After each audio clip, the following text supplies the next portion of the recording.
Filming from GenCon 2016, I'm here with Ankur, who has agreed to tell us a little bit about Celestia.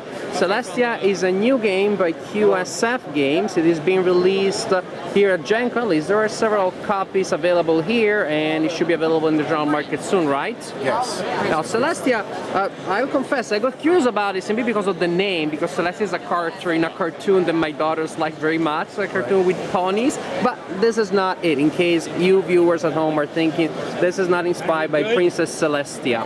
Anyway, so what is the game about? Basically, it's a remake of Cloud9, the old Cloud9 game, and it has the extra cards that came in the original German first edition that I think they left out in the reprint for English. So the game is actually really simple. Basically, it's a push your luck game where you're trying to be the first person to 50 points, and if you do so, you declare you win, and that's the end of it. You're eligible to earn points if you are on a boat when you're in one of these spaces, where these spaces are worth 6 or 9 or 12 or 15 points. So you have a chance to earn those points if you're in the boat at the time that you have an opportunity. And basically the points are in these cards, and this number is just telling you what the distribution of those points are. So in this table, or in this pile, for instance, the cards are worth 9 or more points.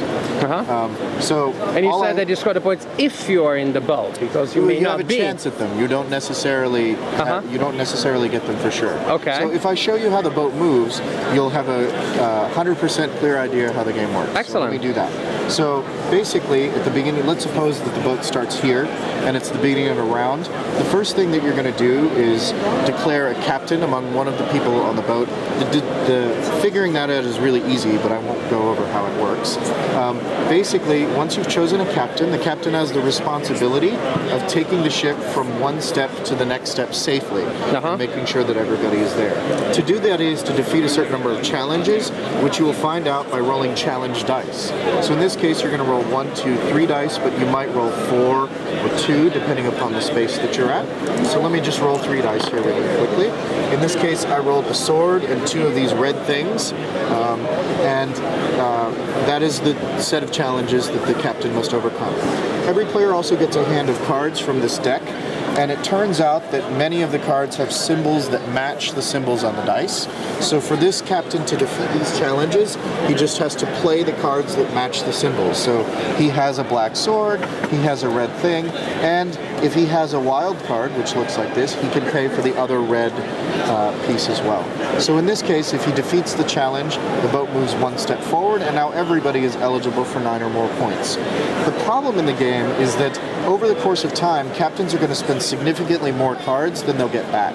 So you're going to end up in a situation where your captains are going to be short on cards, and you're going to start wondering whether your captain can actually take you safely to the end or not. If you think they can't, then you might just say, you know what, forget it, I can't deal with this, I'm bailing out. And so you leap out of the boat. And what you do when you do that is you're guaranteeing yourself a smaller number of points. What you're saying is, I'm going to get a card from this pile, which is worth 6 or more points, and then we will see what happens. You have to make that decision after the dice are rolled, but before the captain shows you the cards. So it is a push your luck. You're basically trying to guess whether or not the captain has the cards to do it. Nice. If he produces them, you're a little sad, because now everybody is eligible for 9 or more points, and you're stuck at 6.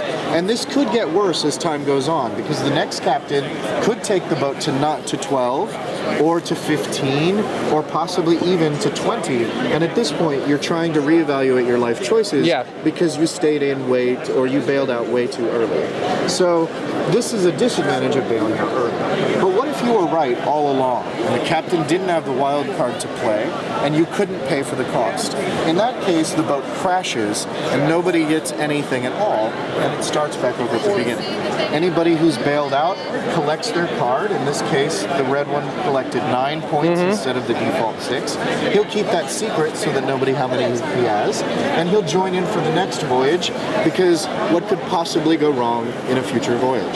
So you'll keep doing this over and over again, going on multiple voyages, changing the captain at each step, trying to make your way to get the best possible bailout that you can. and the first person to collect 50 points wins.